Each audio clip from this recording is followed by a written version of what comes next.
मुंबई पुणे द्रुतगती मार्गावर बेशिस्त वाहन चालकांवर कारवाई। एका वर्षात 27 लाख ई चलानद्वारे 470 कोटींचा दंड ठोठावला। 470 कोटींपैकी 51 कोटी रुपये वसूल।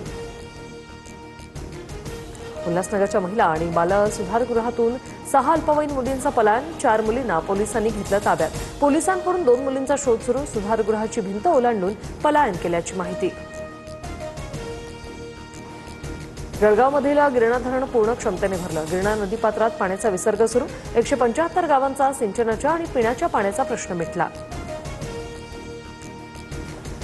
यमुना नदीने ओलांडली धोक्याची पातळी।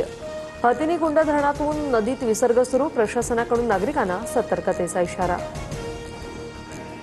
नागपुरात नैसर्गिक तलावात बाप्पाच्या विसर्जनावर बंदी। नागपुरात विसर्जनासाठी 419 कृत्रिम तलाव, तर महानगरपालिकेकडून फिरत्या विसर्जन वाहनांची सोय।